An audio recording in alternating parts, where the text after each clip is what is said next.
Welcome everyone. So in the last video we have learned about strings, and now we focus on arrays.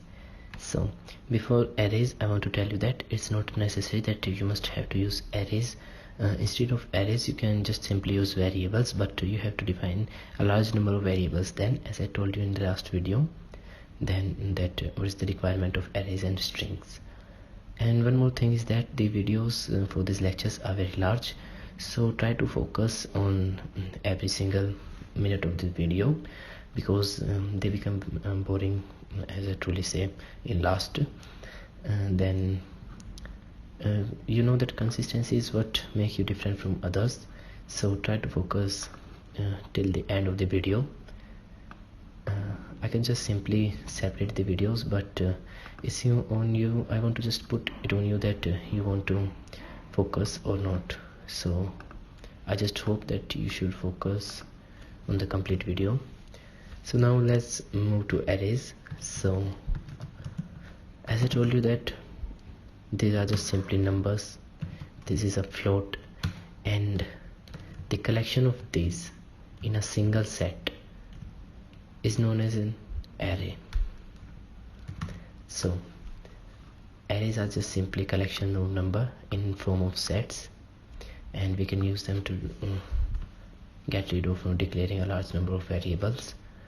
And like strings, the syntax for arrays is begins with the type of array that we are working on, and then the name of the variable. Like if I am working on int array or like float, then just simply I have to declare first the data type, that is int or float, and after that the name of variable, like my array, and then square brackets. It's on me that whether I want to add index or not. And after that the arrays, like this with statement terminator. Never forget to add statement terminators. Then my array 2, and with float values like 2 point something, 3.0 and 4. So these are just two syntaxes for arrays, and similar to strings, they all have an index that begins with 0 and denoting 1. Like if I declare my array and 0, then the output for this is 1. If I declare my array and 3, then I think you can guess is 4, and because it begins with 0, 1, 2 and 3. So on 3 we have 4. Also there is one more thing, you can access the elements from opposite side, but I want to say that you can use minus of indexes to enter the variables, like from backwards, but in this case it did not begin with 0, it begins with -1. So for 4 we have -1, that is denoting 4, and on -2 we have 3. So this is the accessing of elements of an array by negative or positive index. So index is a very powerful tool. You can also do many operations like replacing or splitting the arrays by many methods, but we do not require them, so I will not confuse you with them. And after that, in array, let me focus on our last program, that is char, and I have to write it again because I have not saved it, but I did not enter the values here, just an empty string, because I have to make this an array. Then I have void setup, and then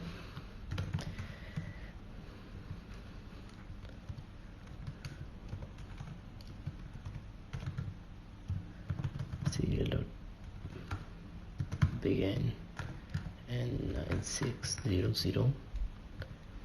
Now void loop,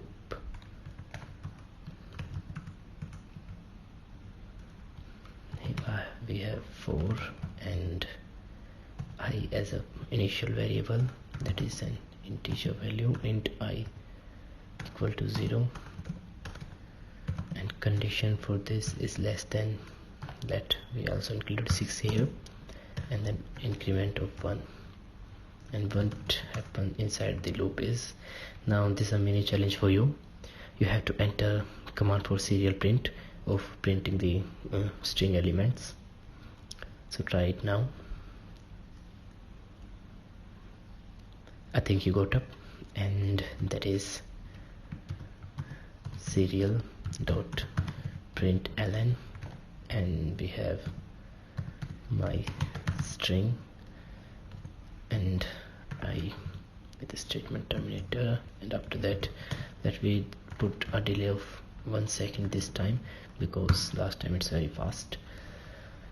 So this is our program for string, and I have told you that string are just arrays of characters, so it means we can use arrays in similar way, but the differences are the data type.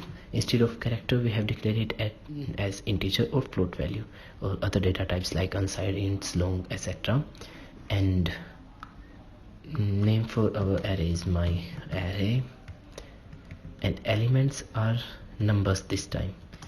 And in numbers, one thing, we did not require quotes, whether they are single or double quote. We just write simply the numbers. And other difference here is again the my array instead of my string. So now that we connect the microcontroller Arduino, and everything else is similar to this. Like now if I run this code till it's uploading, let we talk about arrays a little. Now it's uploaded.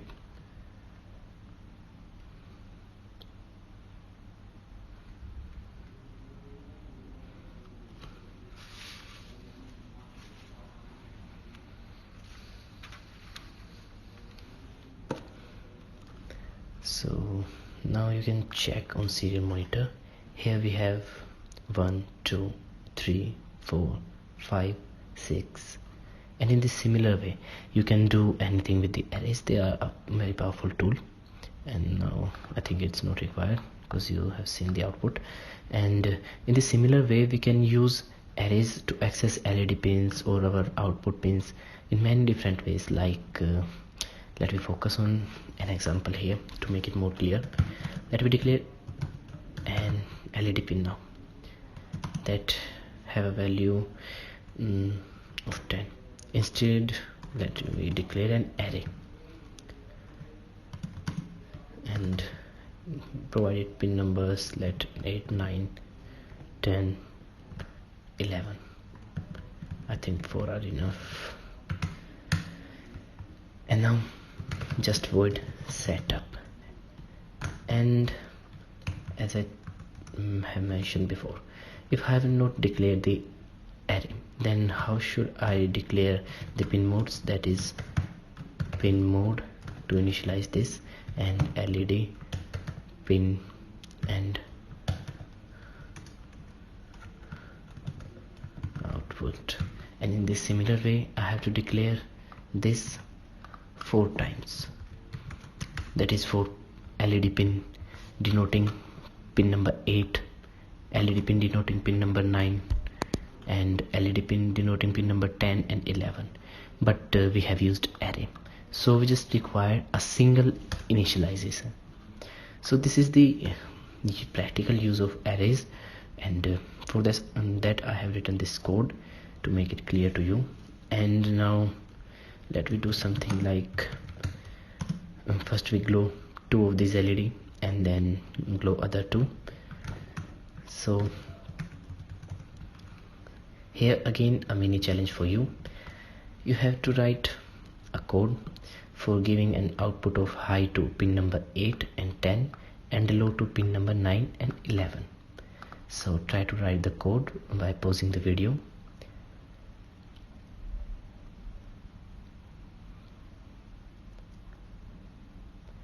I think now you have written the code, but don't worry if you did not able to, just do what I am doing. Here I have digital write and LED pin and high. Now if I try to run this one, I will get an error. First one is for parentheses, because here I have not declared which LED pin. I have just write LED pin. So to access the elements of this LED pin, we use the indexing in the square brackets. I have told you that we have to provide high to pin number 8 and 10. So for that, LED pin 0, because 8 is on 0, and then again digital write and LED pin, and after this on 1 what we have allow, because we do not want to glow pin number 9, and then again digital and then write LED pin 2 on high. Now by instead of writing the code again and again, just copy the terms that are repeating and just change the index here, that is 3 here, and now by providing a delay of 1 second, or let 2 seconds, so it will be noticeable. So here we have a simple code to demonstrate the uses of arrays, and we also imply this on practical Arduino board. And now copy this again and paste it, but now put high on pin number 2 and 4 with indexes 1 and 3, and low on other 2, that is low here and low here. So what this code is about, it have 4 LEDs denoting pin number 8, 9, 10 and 11, and first one pin LED pin 8 and 10 is on high, so LEDs with pin number 8 and 10 will glow, and 9 and 11 will not glow, and after taking a delay of 2000 milliseconds, that is 2 seconds, other 2 will glow and the 8 and 10 will not glow. So it's a simple code just to show you the working of array. Now let me imply the code and try to focus in.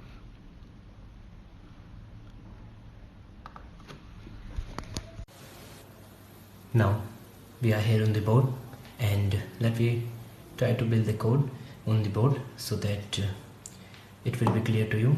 Here I have the breadboard and few LEDs with resistors. So what's in our code, that there are 4 LEDs. So first, before doing anything, let me first make the connections of LEDs, which should be the first step while you are building an LED project. So first of all, connect 4 LEDs in a lane, and let me connect it here with the negative terminal on this side, so that it is easy to connect every LED. So here I have the second LED, and in the similar way here I have the third one. Let me connect it a little away from this, and here we have the last one. So here I have connected all these 4 LEDs with the negative terminal on this side and the positive on this side. Now let me connect resistors to the negative side. You can connect resistors to any side, it's not compulsory whether on which side you are connecting the resistors. So here I have connected resistor to this, and here with this. Always check whether you have connected in the same lane, so your circuit will work. Sometimes it's connected in the next row, not to which we are connecting.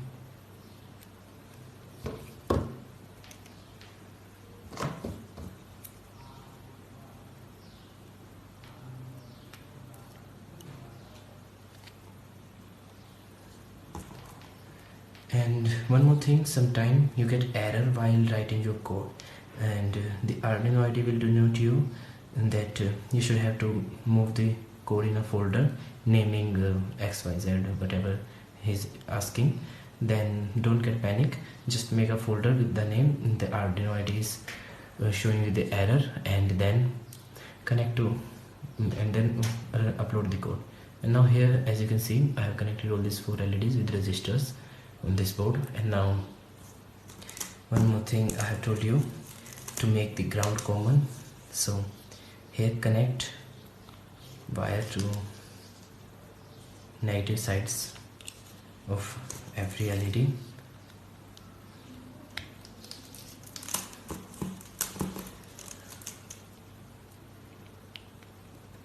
And make the ground common. So I can make the common here by connecting them to this lane.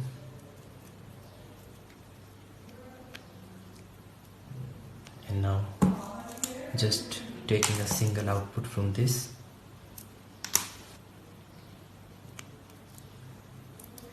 so that we have no shortage for ground. And the last thing, connect a single wire from every LED from their positive terminal.